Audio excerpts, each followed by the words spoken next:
Welcome to the Arsenal Vision post-match podcast. Well, Perez has got the better of it, and he looks to get the better of Schmeichel, and he's done it. It's going to fall here for Alexis Sanchez.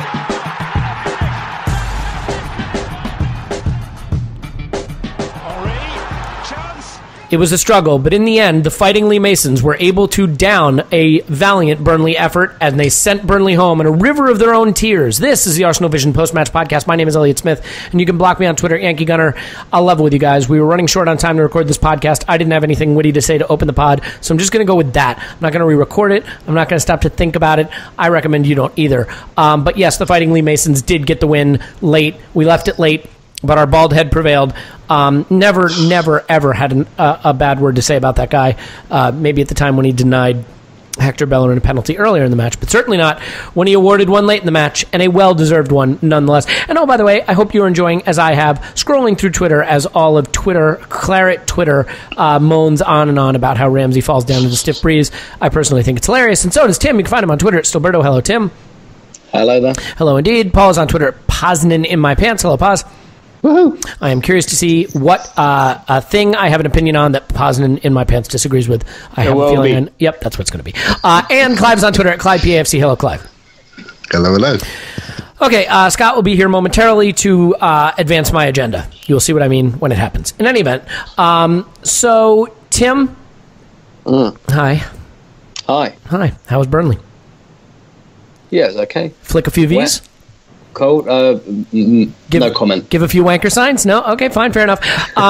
So we left it late. Look, here's my question to you is, so when the team sheet came out, it was Iwobi coming in for Ozil, who was ill, and I don't think you can have many complaints about that, but the first 30 minutes of this game were really more about us being under the caution, them looking like a team that belonged in the table where they were. They did more of the attacking. They were more fluent, but ultimately it was a lot of aerial balls. It was a lot of crosses. It was a lot of corner kicks.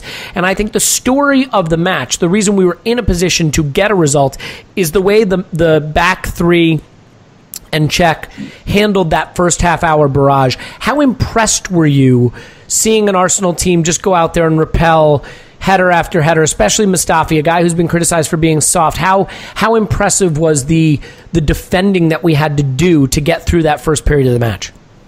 Yeah, it was very impressive, actually, and they're not qualities you associate very easily with Arsenal.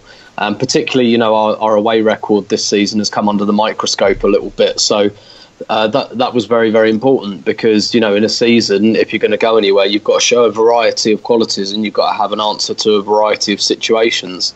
I think it's quite interesting, a stat that I say emerged today. It emerged to me. I only just became aware of it, that back three have played 5 games together and not conceded this season. And that seems to be very significant. They seem to have a very good understanding of their individual roles within that back three. But yeah, certainly Mustafi has been a real standout in the last kind of couple of games, because with Mustafi, Arsène's settled on in the last 6 or 7 years buying that very aggressive kind of front-footed defender who likes getting out and nicking the ball ahead of the striker. And those are obviously kind of high risk, high reward type players. And some of them have worked and some of them haven't. And look at Laurent Koscielny, for example. His judgment wasn't always great in the beginning, but he's become a fine defender. Gabriel, I thought, was probably somewhere between, he had good games, but he had a mistake in him. And you look at someone like Thomas Vermaelen, who just ended up becoming a bit of a liability. And with Mustafi, and he's by no means clear of this yet, but with Mustafi, you're kind of thinking, okay, is he a Koscielny who kind of starts off with the odd rick in him, but you can see his defending style and while it's valuable, or is he Vermaelen and does he just kind of fall away and just start making too many mistakes? And yeah, the last couple of games since he came back from injury have been very, very positive, and I think he's beginning to emerge as a bit of a leader.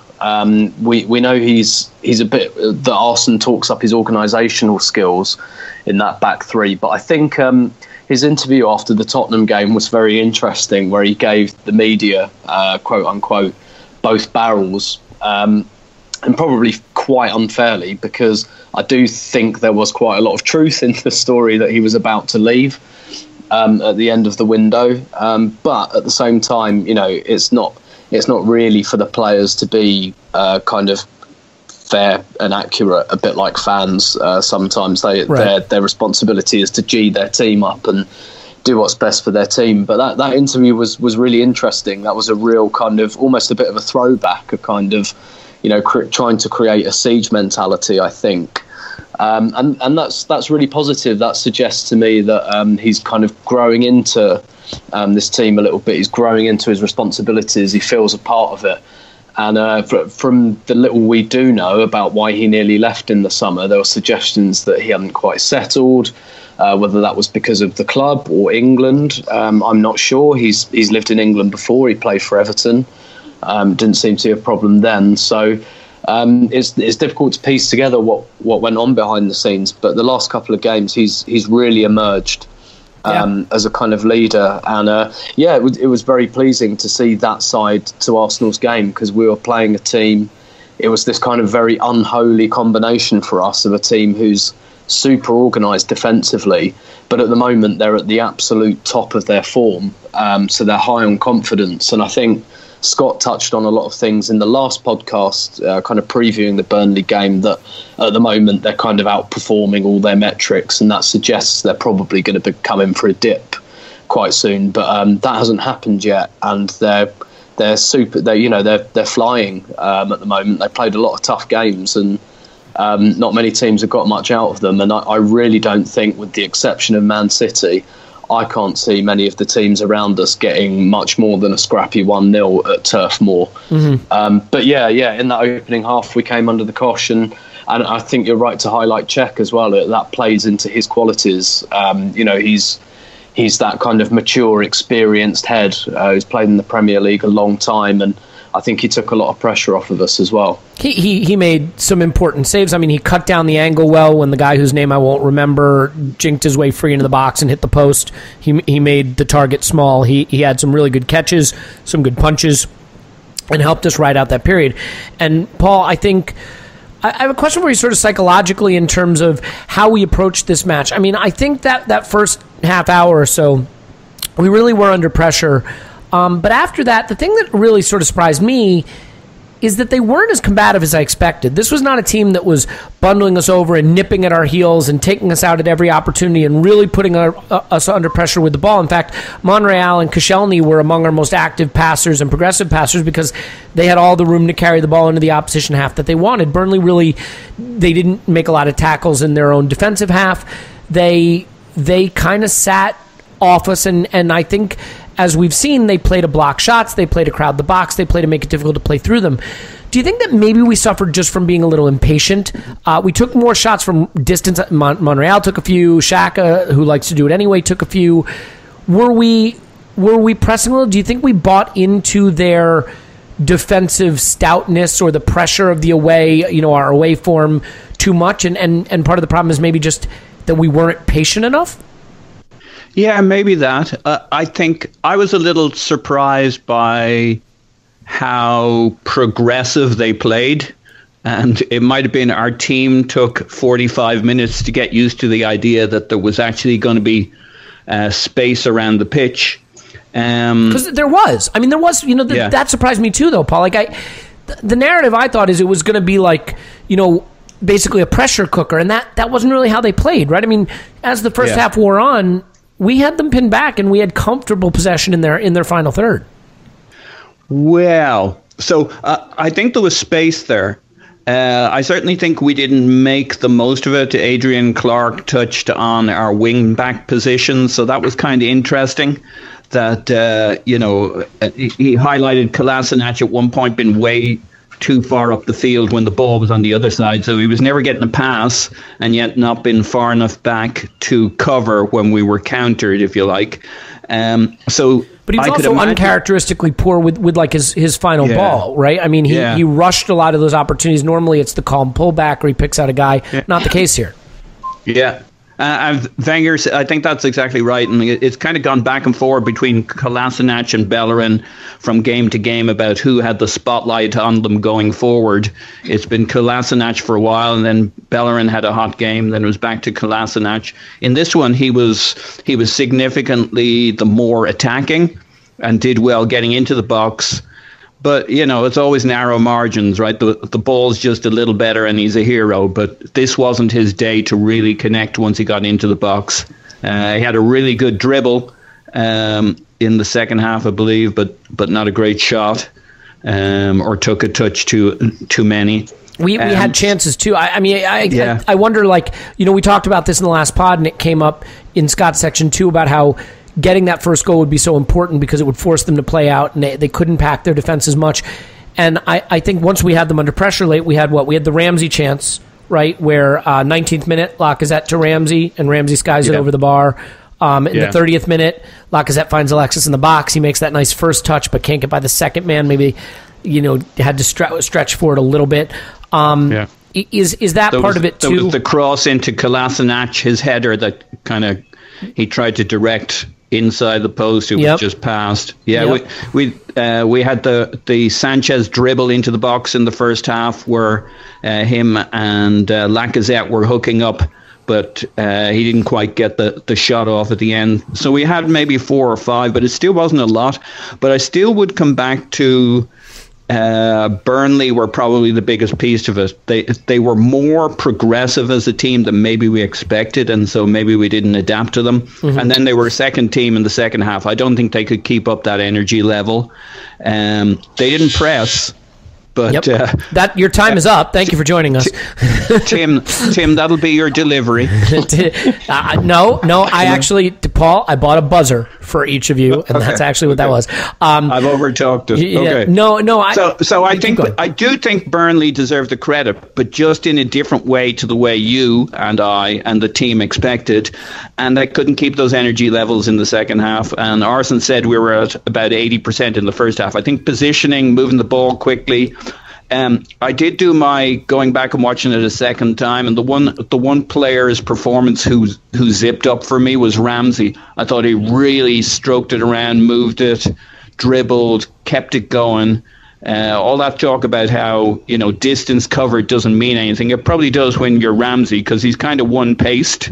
He's not super fast, but he basically runs at a high clip for the whole game, and I think he really had a good game in the first half. Yeah, and look, missing a chance will get people on your back a little bit and get people to forget what you're doing well, but I thought he did a lot of things well. And that is probably the hardest chance, though, the fast ball coming, tangentially across, straight across, actually coming from behind it and flattening out just as it comes across. Yep. So it was a good chance, but very understandable. Well Nigel provided. Winterburn understood fully why that did not go in, so that's good enough for me. Well provided by Lacazette, who I don't think he's going to put this game on his highlight reel, but he did create 2 really decent opportunities, one for Alexis and one for Ramsey. That was a really good one, because it was off a throw-in. It was a nothing situation, off a throw-in from Kolasinac, and Lacazette nips it past the wing back or whoever it is and sprints through. And I mean, he was right on the touchline when he put that ball in. He zipped it perfectly into Ramsey.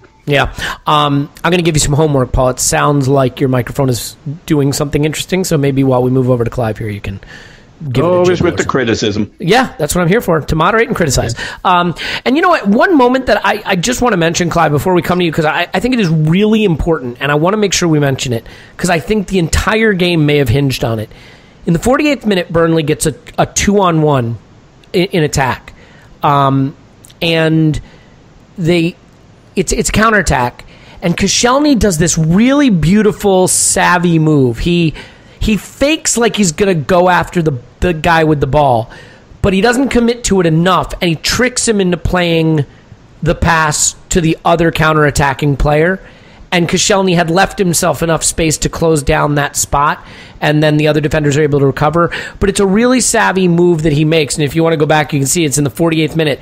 And it stops what could have been a very easy scoring chance for Burnley that I think then gives us a platform to go ahead and sort of dominate them in the second half and ultimately get the goal in the end. But Clive, I want to come on to what I think is one of the key takeaways from this match, other than just the 3 points and where it leaves us in the table and all that, but the play of Alex Iwobi. Now, I think it's tough. Alex Iwobi is clearly a very talented player. And my take on him is sort of this. He's not producing enough end product to be one of 3 forwards in this setup. Those forwards have to produce goals or assists, key passes, chances, something like that. And he doesn't have the final ball yet. But he doesn't have the energy levels and engine physicality to be one of the 2 in midfield yet.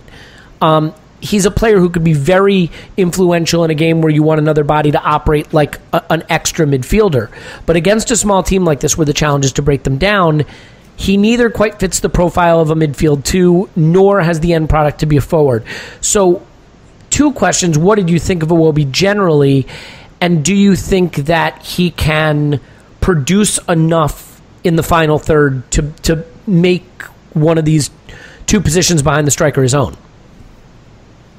Iwobi. So, whenever you judge a player, right, you there's always a start point. And the start point for yesterday was the fact that he was replacing Mesut Ozil. Right? So straight away, we're now going to compare him to him. So we're going to compare his creativity. We're going to compare his composure in the last third.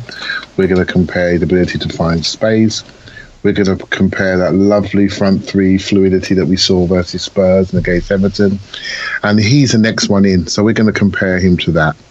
So straight away, we forget that he's only like 21. He's not a 28-year-old World Cup winner that's demanding £300,000 a week. He's a 21-year-old, right? So he's had some high moments. Most of his high moments have been with Alexis and Walcott, who's got quite a good combination with Welbeck. Right? So, but I think Iwobi for me falls into that category, maybe similar to Jack, and maybe similar to a few of our players. Well, what is he?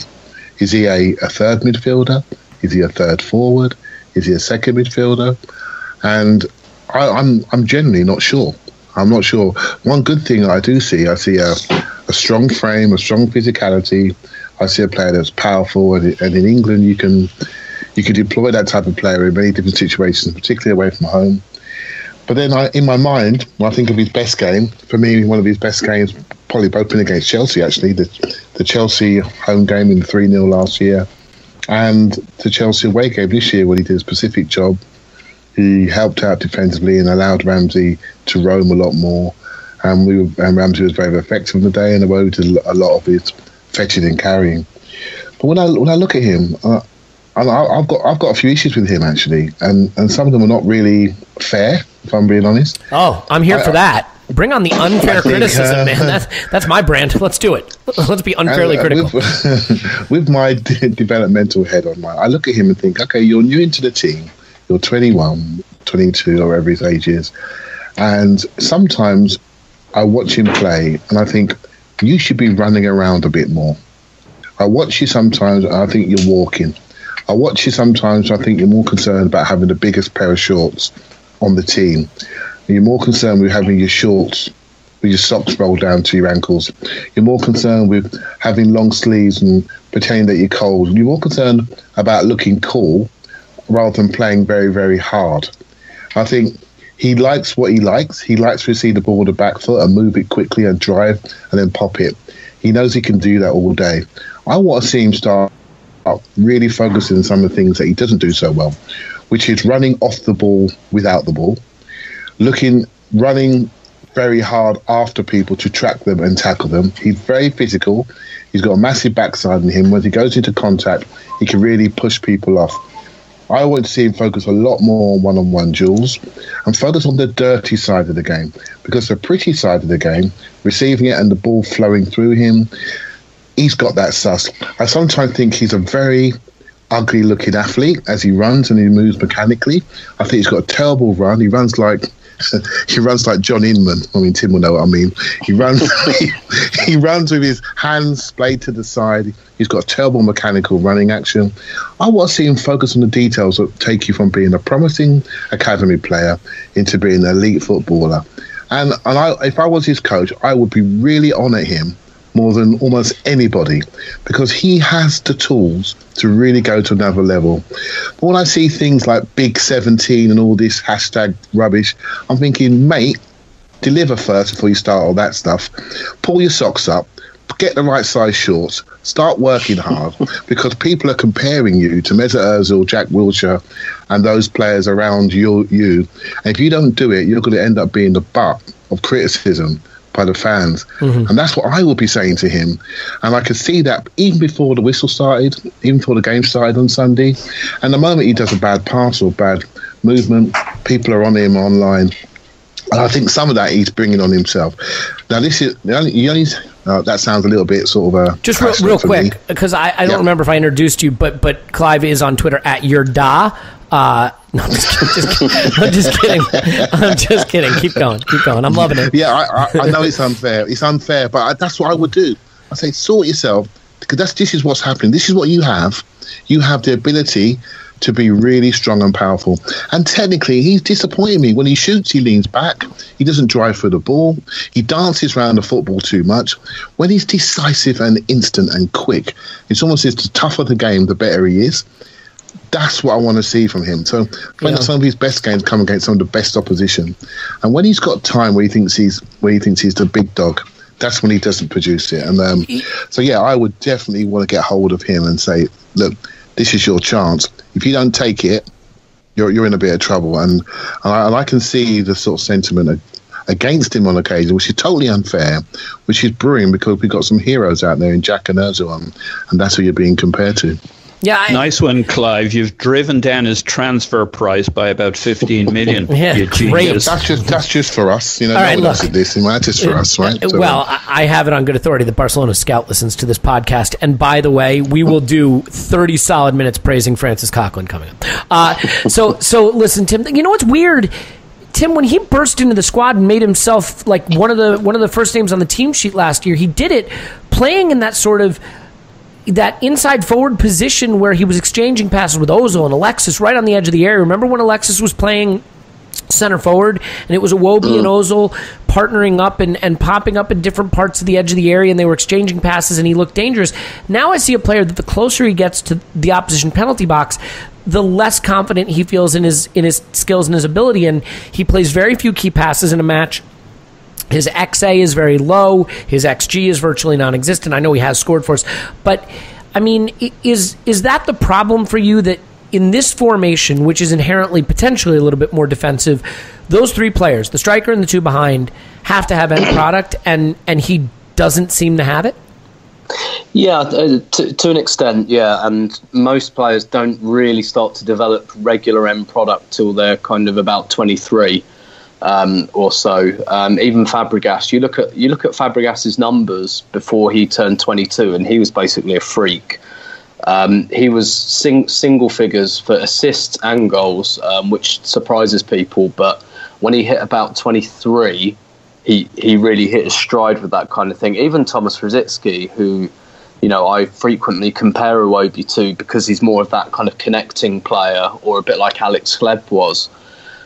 You know, Rosicky didn't develop regular end products until the very end of his career, actually. So I think that, you know, that's who Iwobi is at this particular moment in time.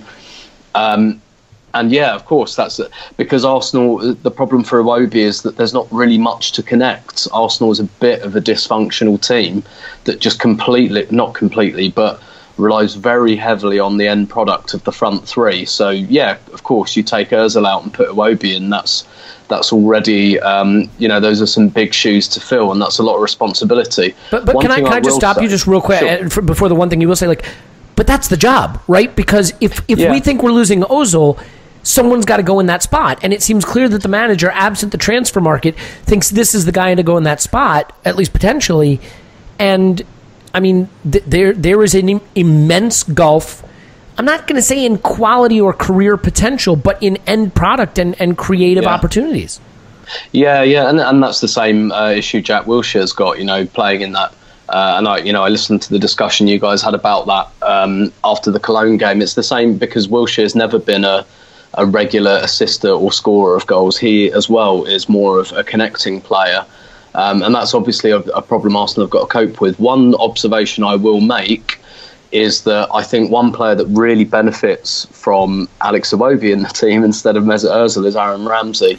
Why does he always benefit from the players that aren't, I mean, I was going to say aren't good, that's all right, but he Giroud, next you're going to tell me Coughlin is the key to getting the most out of Ramsey. Well, no, not quite. I actually think Ramsey has evolved beyond the need for Giroud. Yeah, I agree. Actually, and he's quite good at making that third man run, and he's learned how to do it with Alexis and Lacazette in there. The two players that I think grind together a little bit are Ramsey and Ozil, and I think that's a discussion we've all had many times in the past.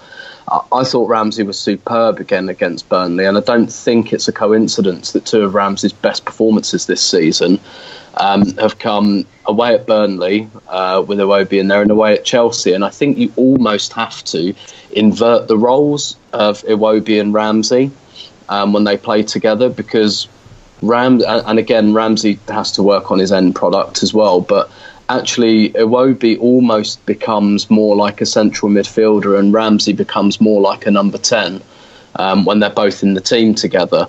And actually what you get is it gives Ramsey a bit more freedom, and Iwobi, he's not the most cut and thrust player in the final third. He's much happier linking play up, which is something Ramsey doesn't do that much. So actually, I think you've almost got to view them the other way round, Ramsey and Iwobi, when they play together. Again, I'm not saying that that's a brilliant long-term solution for being without Ozil, but it's just one of the things you've got to live with when you've got a player like Mesut Ozil. You're going to have a gap between him and whoever comes in for him. Not convinced at all that, had Danny Welbeck played there, had Jack Wilshere started there ahead of Iwobi, that anything different would have happened. It's just, that's what happens when you lose one of your best players. There's a big gap to your squad player, and whoever it is, frankly, and it will be the same if Alexis has to come out. Quite frankly, we saw what happened when Alexis came out against Watford. You just miss that level of player. And when Ozil goes, we're going to have to replace him in the transfer market. It's that simple. We don't have the internal solution. If we did, then Mesut Ozil would probably already be gone. Yeah, and I guess, and look, I get that it's unfair to make the comparison. The reason I'm making the comparison is people already standard. Yeah, well, it has. That's the standard, and that's the player that we're going to be losing. So we're looking to see if there's someone in the squad that can be that guy. Isn't it also the case, maybe, and just really quickly on this, Tim, that we have built a squad now that was built to be a back four, a three-man midfield, a back four, a 4-2-3-1, or whatever it was going to be squad, and a lot of the pieces that made sense in that don't have natural. We've talked at length about how Theo Walcott has no role in this system whatsoever. Jack Wilshere is a weird fit. Alex Iwobi is a weird fit. You can't really play Coughlin in a midfield two in this system. Some of the guys that could potentially have played fullback in the back four aren't really wing backs. We saw that with Chambers, in the Europa League. Is that sort of what we're bumping up against? That the squad players we have are talented, but maybe ill-fitted to the roles they have to play in this system? Yeah, I think so, totally. I think a play missed out there. You'll be delighted to hear this, Elliot, but I'm writing a column this week about how I think Giroud is pretty much done for at Arsenal, and actually I think this formation's affected him. I'm pouring a little of my drink out on the floor as we speak. Because basically there's no wide forwards anymore, and without Chamberlain there's no one chucking crosses in, and the wing-backs are much more focused on getting to the byline and hitting that space between full-back and centre-half. So I think that's done for him as well. I think you're right. I think there's 5 or 6 players who, if we keep this formation, don't really have a role. I don't think Iwobi's one of them, though. I actually think this inside forward role can suit him in time. He's not going to be the answer to Mesut Ozil leaving. Nobody is. You've got to buy that in, really. But and he's certainly not ready for that. He might be in 2 or 3 years when he's a bit older and he's developed some end product, and we're really confident of what type of player he is, because he might yet drop back into central midfield. We might decide that his end product's not quite enough to play that advanced role. But I think physically that inside forward role suits him better than playing as a wide player.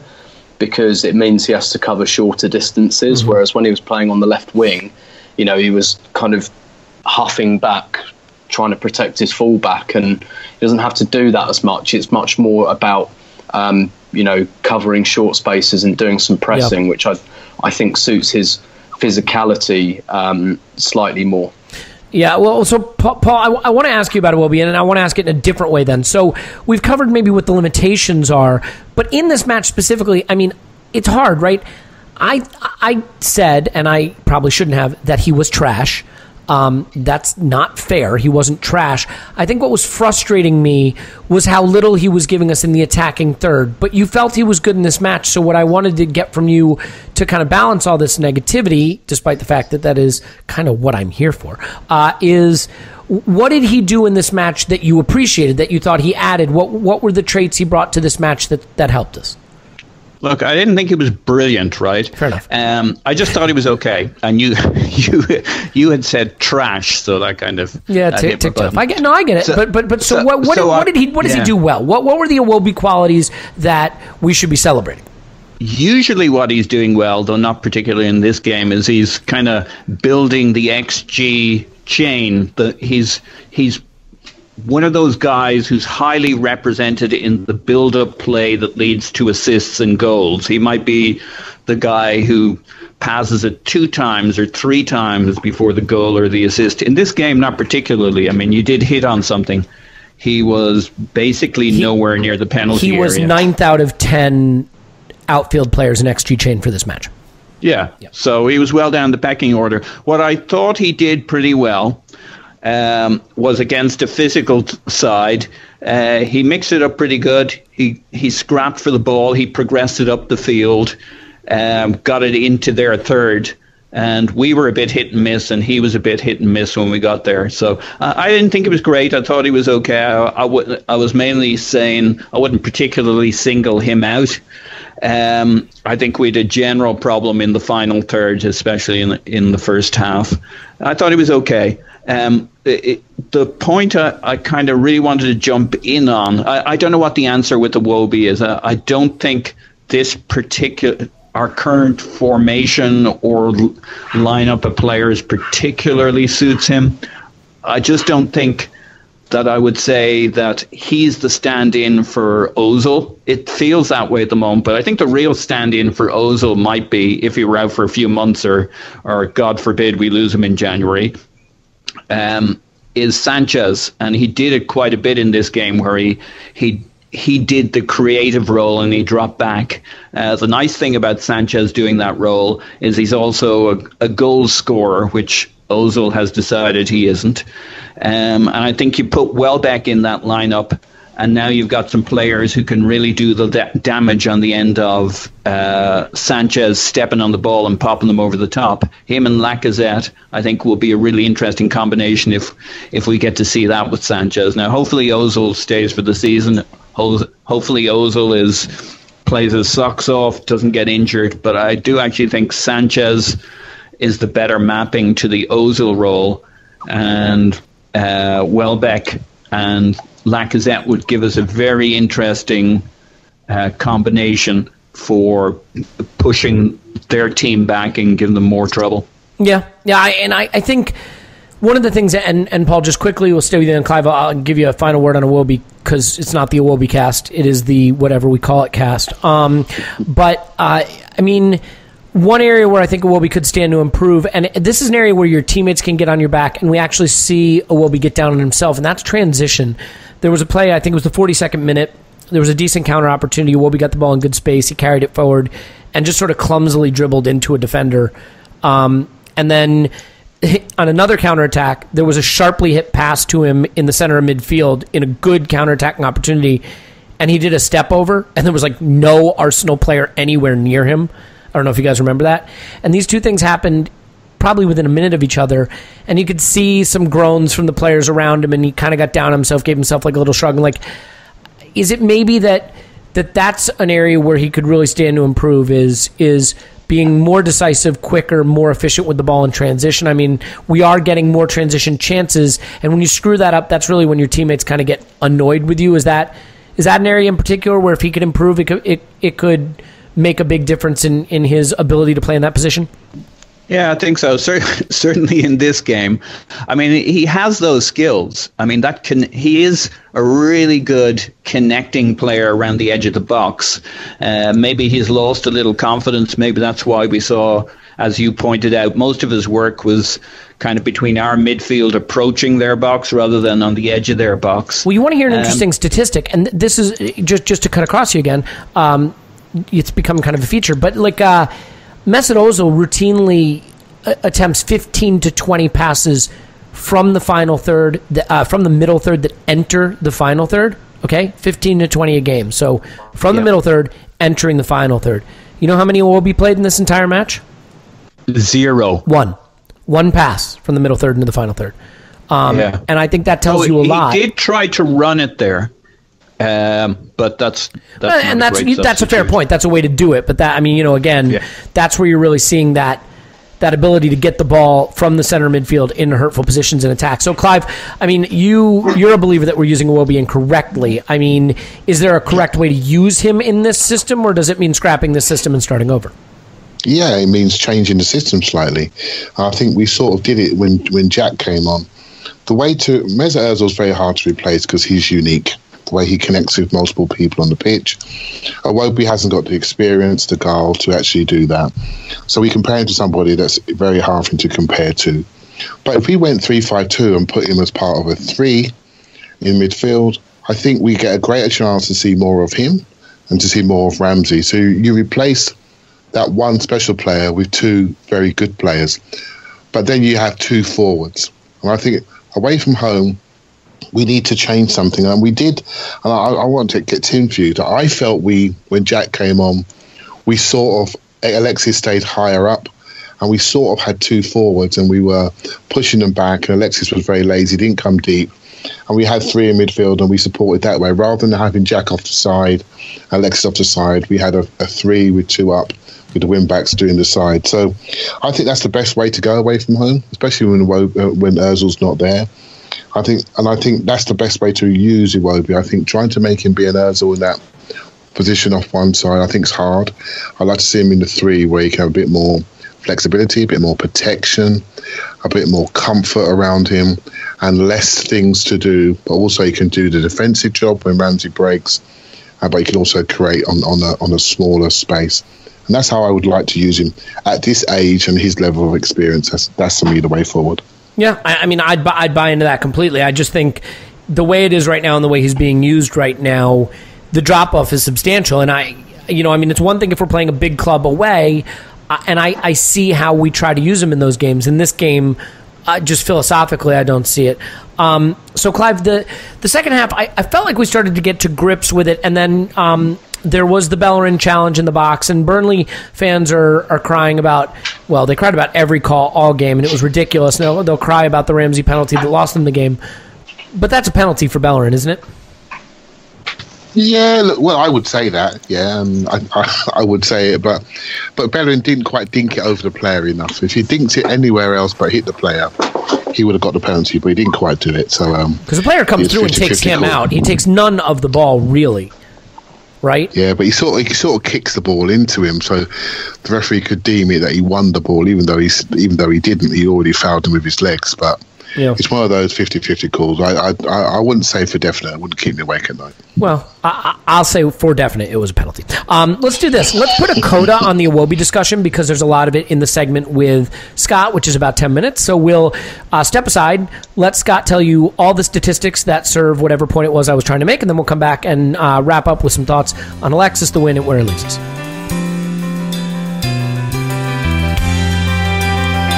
Okay, we've got Scott here now. Scott is on Twitter at @O_that_crab. You can find his work on crabstats.blogspot.com, and he's going to give us our regular statistical look at the match. Hey, Scott. Hello. So we're going to advance my agenda and my pet projects during this segment, obviously. But before we do that, let's just get an overview in terms of XG for the match, in terms of PPVA and XG chain and things like that. How did we perform, and who were our best players in some of those creative statistical areas? So overall for the match, Arsenal were the dominant team, especially after that first maybe like 25 minutes where Burnley seemed to be attacking But after that, it was all Arsenal. Overall, the match finished 1.86 to 0.34. Even if you take out the penalty, which definitely was a penalty and was the second penalty Arsenal should have earned for the day, it would have been 1.1 to 0.34. So overall, a well-deserved victory, that just came in the dying moments. And who are our standout performers in terms of some of the statistics you keep an eye on? So overall, Hector Bellerin, who the value-added passing absolutely loves, led the team at 0.41, followed by Koscielny, Ramsey, and Monreal. It was also actually pretty surprising that the center backs were really pushed up, but I think that really just shows how bunkered down Burnley were in the game, that our center back were able to get so far forward, which is always a concern.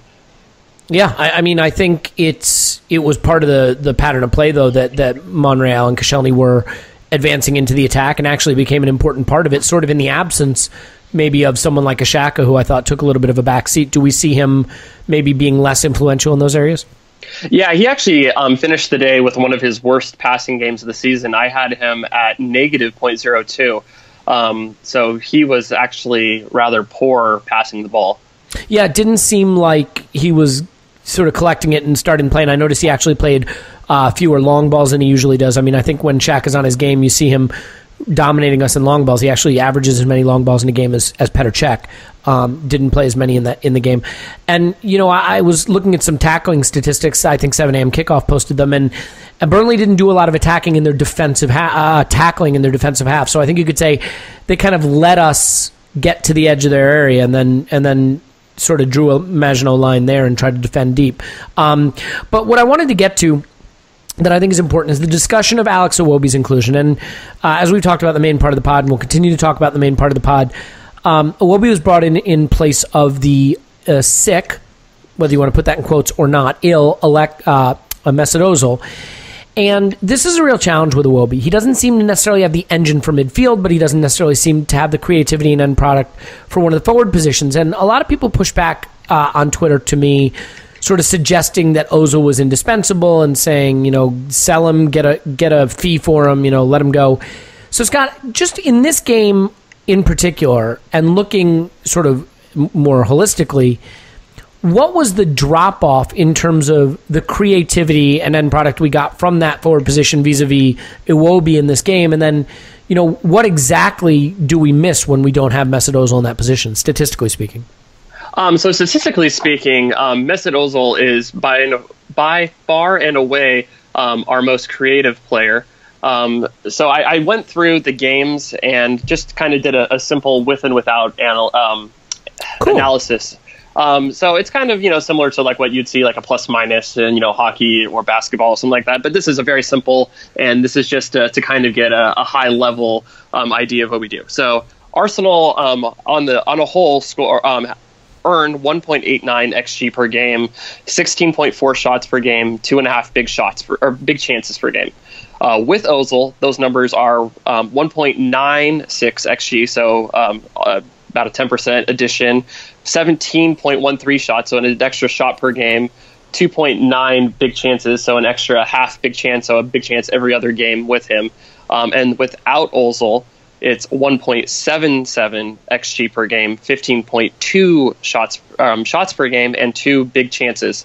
So with and without Ozil, so Ozil adds 0.2 xG, 2 shots, and almost a full big chance per game. Yeah, so that's just the very simple with and without this season. Okay. There are certain things that you can look at. The games that he hasn't really played. He didn't play against Chelsea, didn't play against Brighton. Played only 7 minutes against West Brom and 30 minutes against Watford. So these are still a fairly good sample. So there's some good teams, a mid-table team, bad teams. So overall, I think that's actually a pretty fair way of kind of looking at things. Yeah, and the problem is when we bring in Alex Iwobi, it's not that we're bringing in a bad player, it's that we're not bringing in a chance creator or a chance finisher. So how does it look when we make that drop-off? I mean, what did Iwobi contribute, for example, in this game against Burnley? So Iwobi this game wasn't a bad player by any means. So I had him with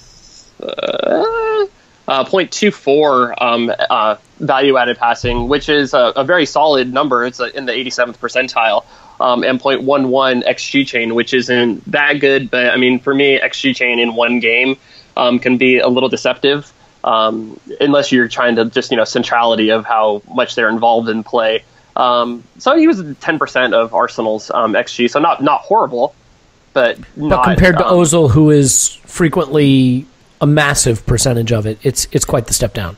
Exactly. Ozil actually leads the team in XG chain this season, surprisingly, for how little he's played. He's at 9.81, followed by Alexis Sanchez at 9.5. Well, our two best players.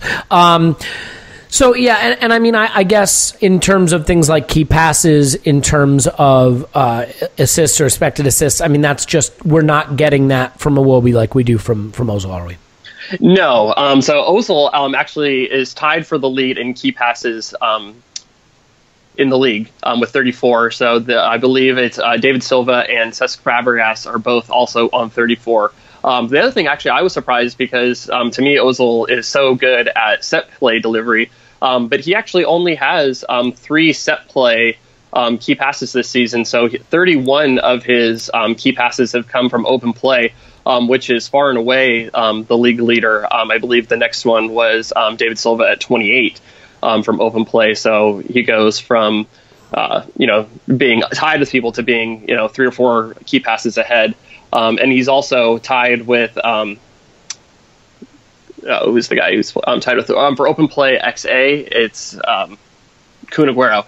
They're both on 3.6 XA allowed, or not XA allowed, XA created from open play. Wow. So, I mean, we're talking about one of the, if not the most creative player in the league. And, when you dig into Iwobi, I mean, are there things he's doing that maybe Ozil doesn't? Do we see a difference in the game statistically in terms of how he's playing that forward position, whether it's dribbles, passes, defensive actions, anything that jumps out at you from the Burnley game?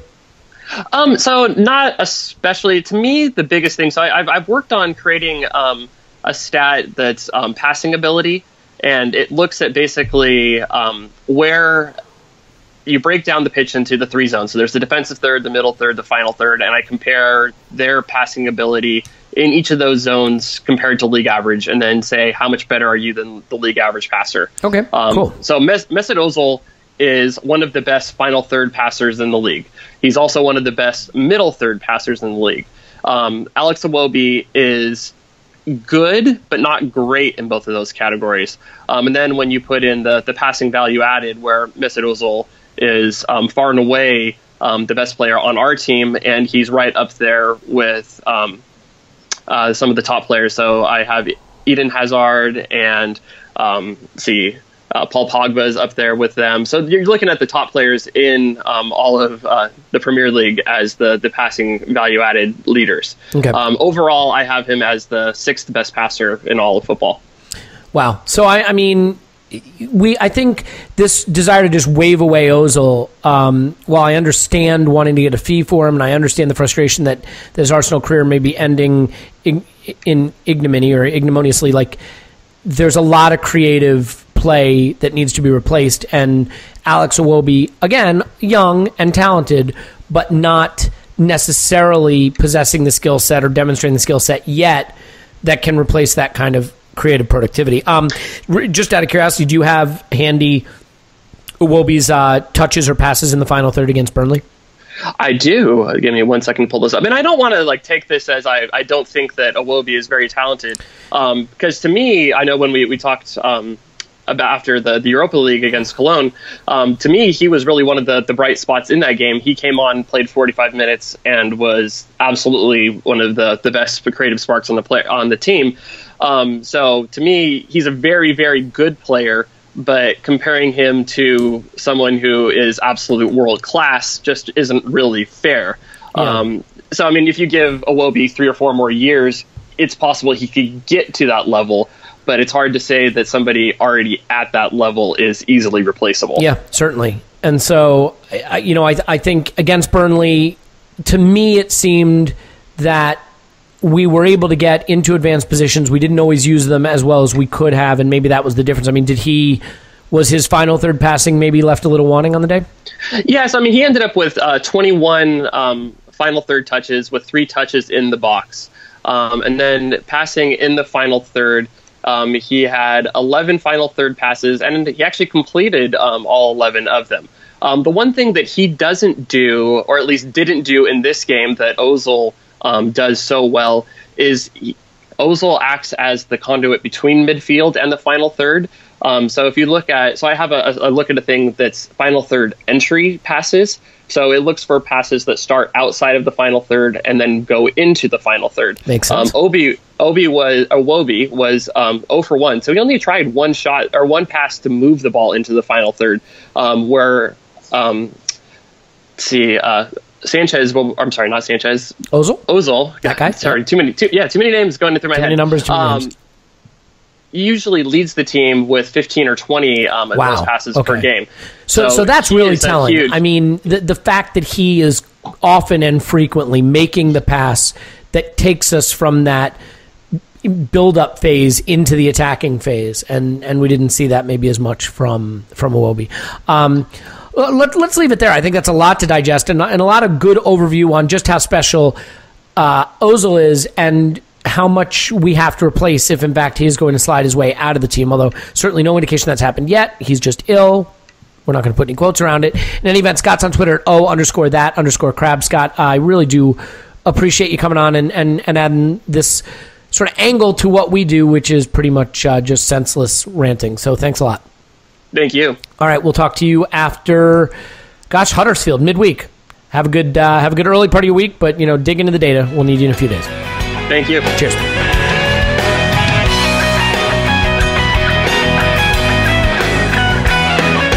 Okay, we're back, and that gives a little bit of detail statistically to just how important Mesut Ozil is, but I think there's another player who's very important to us, and that is Alexis Sanchez. You may have heard of him. He is a player for Arsenal from Chile who won us the game. So, Tim, one of the reasons we record this on Monday is it gives me a chance to listen to the Arscast Extra and then just make whatever points they made.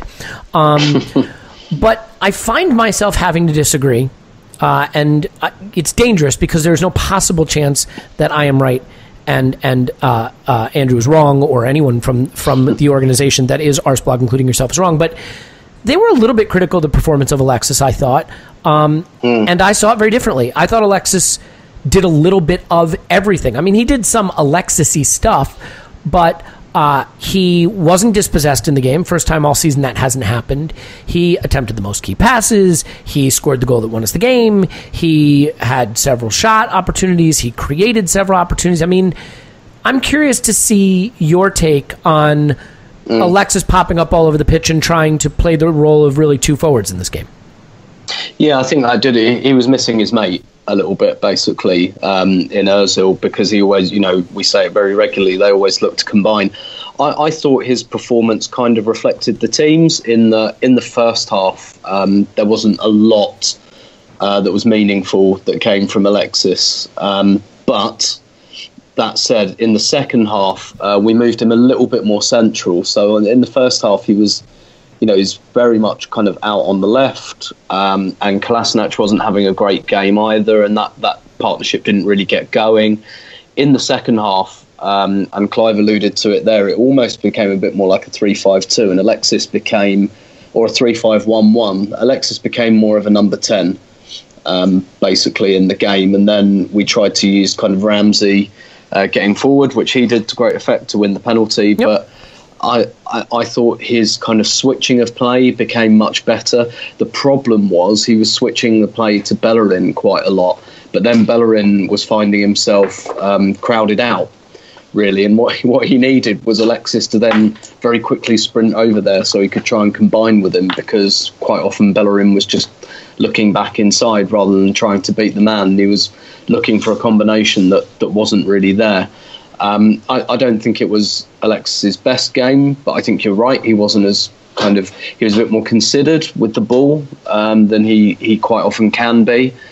And I always felt that if something was going to happen, it was going to come from him. whether it was because he was going to create something or whether because he was going to score himself. I never got that sense from Lacazette, for example. I thought he was a passenger for the entire game. Didn't look to me like he was going to do anything.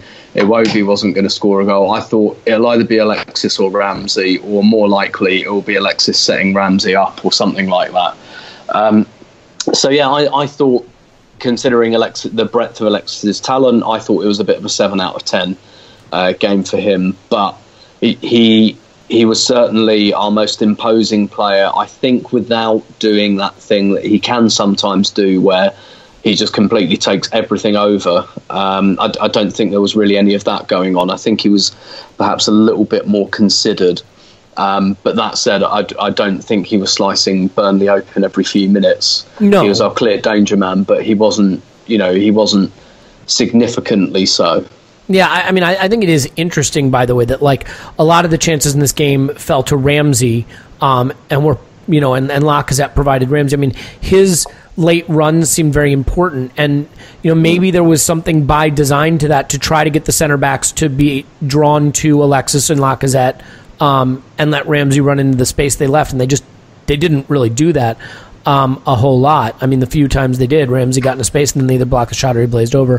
The thing that I think is interesting about Alexis is he does kind of get this reputation for being a selfish player, or a player who doesn't fit the team collective. But you take Ozil out of the squad, and he's our dominant leader in every creative statistic. Assists, suspected assists, key passes. I mean, he's behind Ozil in key passes, but he's dominantly second in that. I mean, he's first in number of times he's fouled. We've seen how important that is. He got fouled to win the free kick that got us the first goal against Spurs. He's dominantly our leader in dribbles. He's dominantly our leader in shots per game. He is one-man instant attack, isn't he? I mean, that's really it. It's not just for himself. He creates for teammates.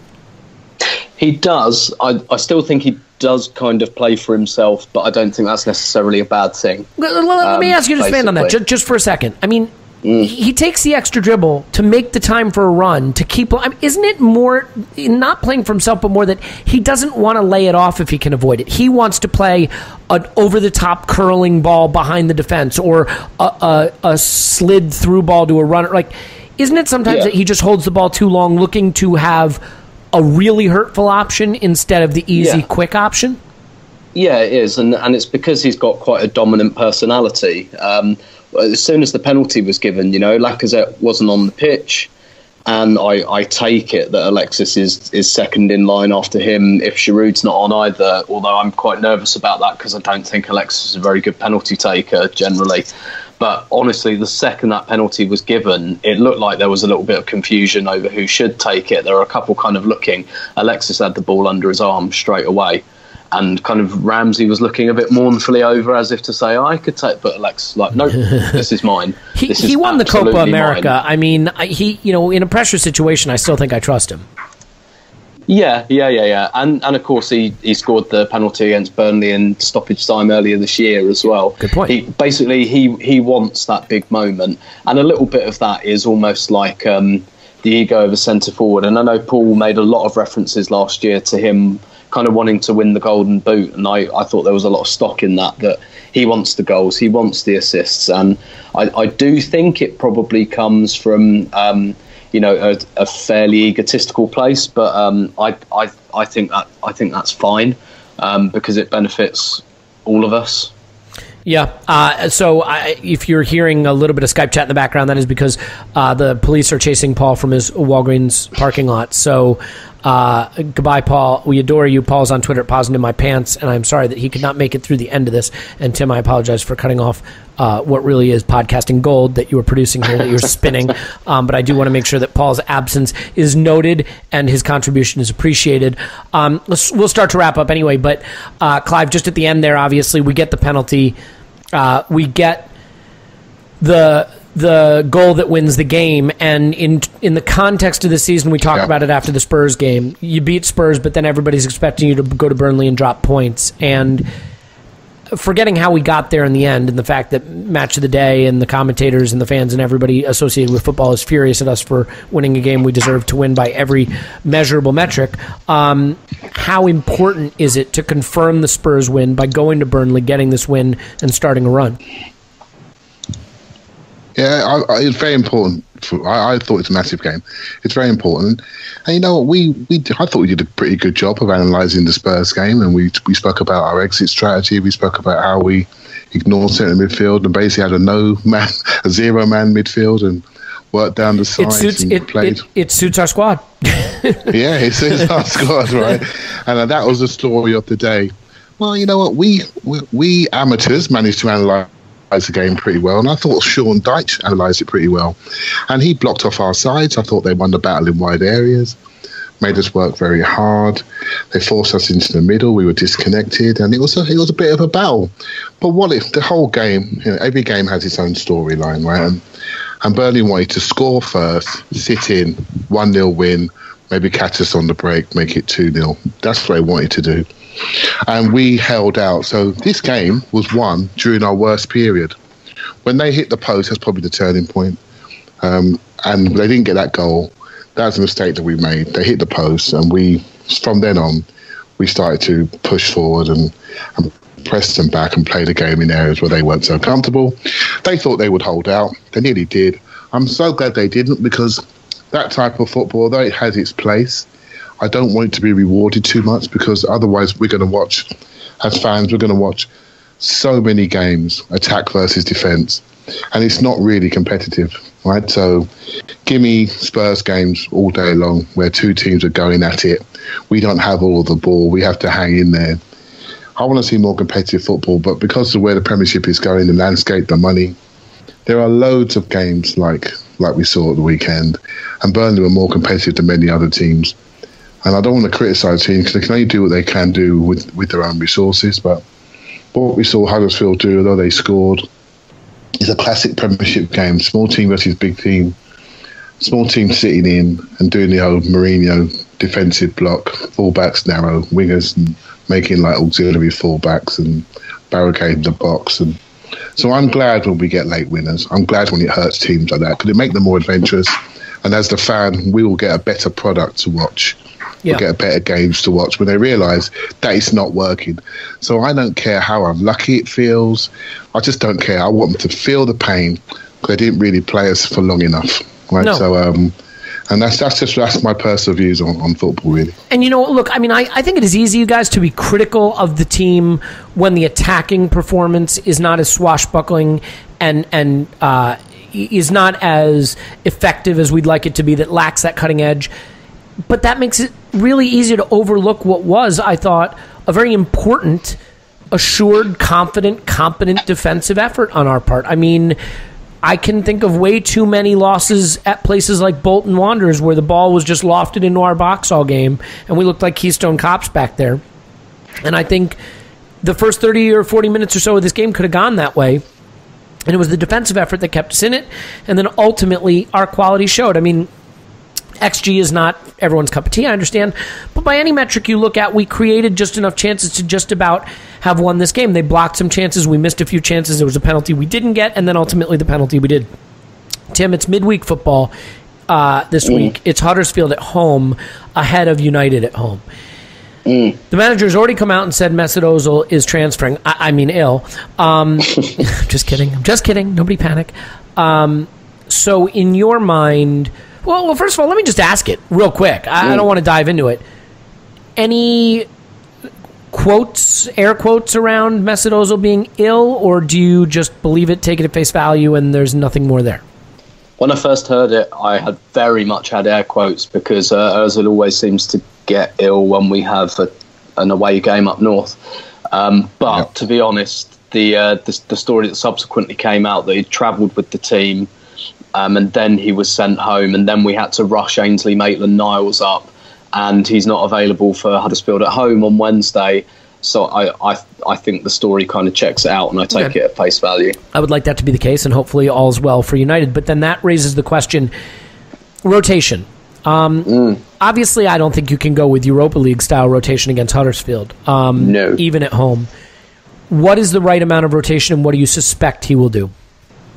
I wouldn't rotate too much, actually, to be honest, because we've rotated in the Europa League to the point that a lot of these players shouldn't be, and I know we've got to take a longer view on it, but a lot of these players shouldn't be supremely tired. If we'd qualified for the Champions League, the first team would have 5 more games in their legs, plus the travelling, and it would be a lot more problematic. I wouldn't make that many changes, to be honest. I think who comes in for Ozil is a very tricky question.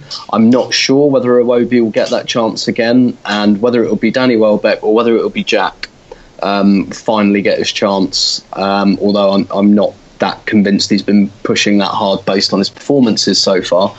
But that's obviously a question.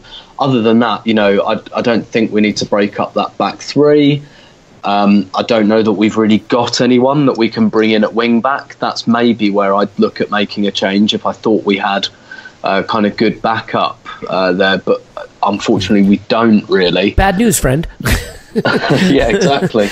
And then it's a question of, I wouldn't take Ramsey out because we're going to need that sort of firepower, because Huddersfield are going to come and you'd think defend in numbers. He's the one you might want to rest, though, right? I mean, isn't Ramsey, because his running is so important, because you expect him to be up and down the pitch all game, because his third man runs are such a big part of how we attack, and because of the way United are constructed in midfield, I mean, is he the one that he might try to say, can I get away with El Neni and Xhaka and have a completely fresh Ramsey for the weekend?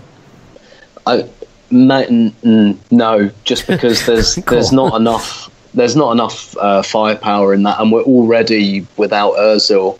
I don't think we can really afford to be without Ozil and Ramsey for a Huddersfield team who are playing pretty well at the moment.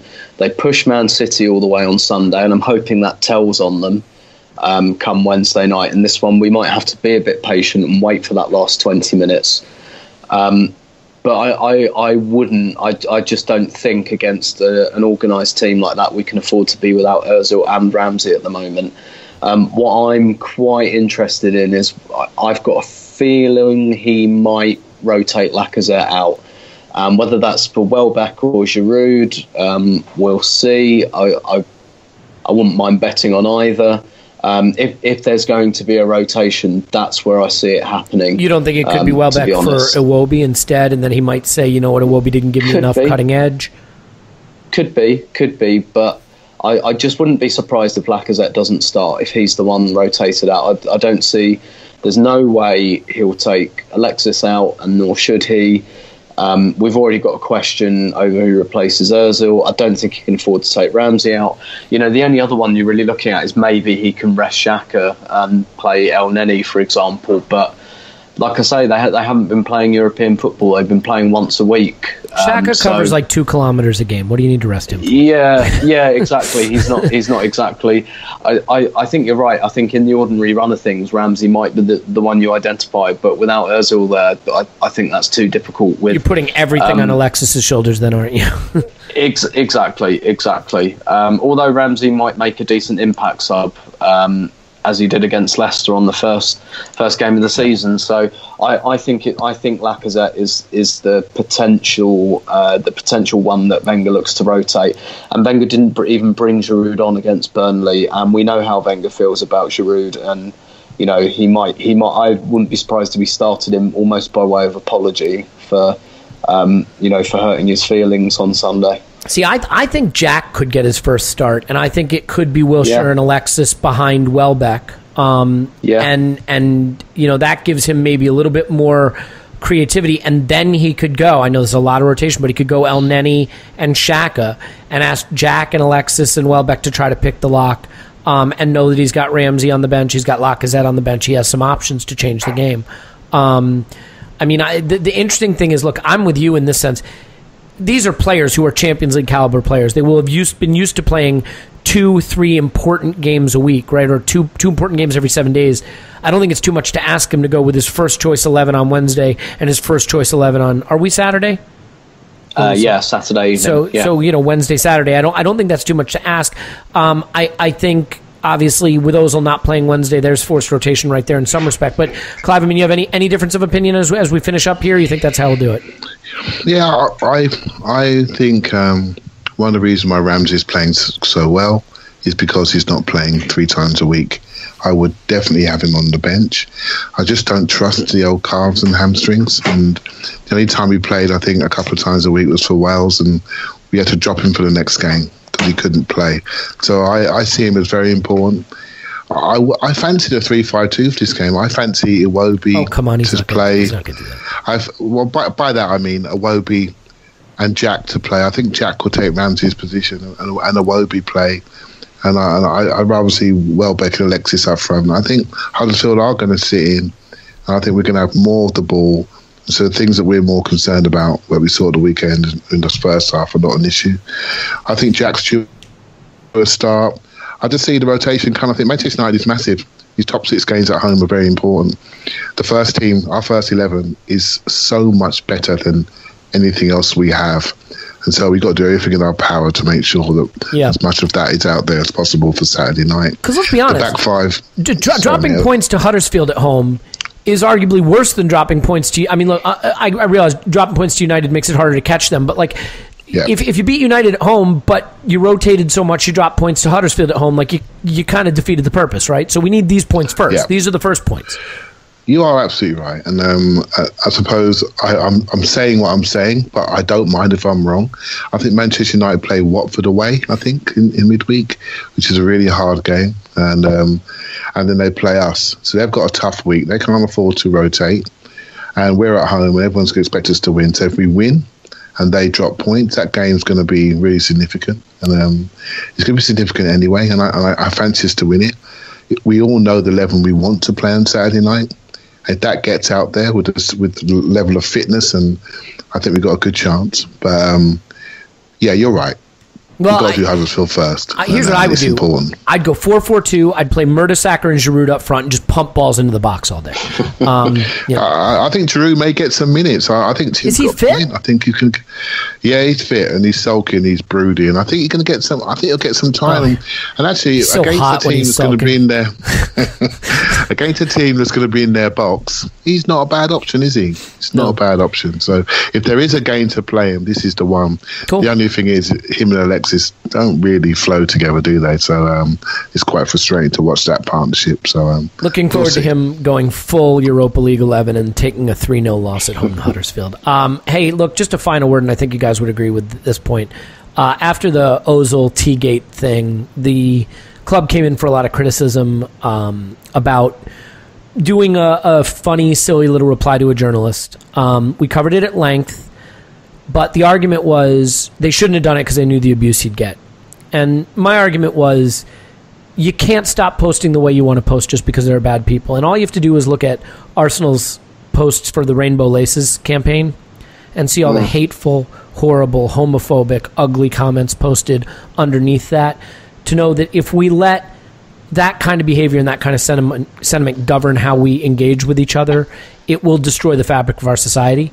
And so, a big kudos to Arsenal and to the Premier League and to the Rainbow Laces campaign and to all the people that celebrate inclusion and oppose bigotry and fear and all of these terrible things that seem so prevalent on social media. And I just wanted to point that out again because I think it is a sad day if we stop saying the things we want to say or engaging the way we want to engage because of people that want to destroy the conversation. So, of course, said, sir. Well said. Proud of the club for getting behind that campaign, and obviously we hope to see more of it. In any event, Paul is gone. That's why it's been so cheery around here. Tim is on Twitter at Stilberto. Thanks, Tim. My pleasure as always. Yep. Clive's on Twitter at ClivePAFC. Thanks, Clive. Thank you very much. Yeah, my name's Elliot Smith. You can block me on Twitter at Yankee Gunner. Give us 5.5-star rating on iTunes. If they won't let you do it, just keep smashing the screen with your thumb until it cracks. In any event, we'll be back after Arsenal 10, Huddersfield 0 to break down Coughlin's double hat trick. Talk to you then.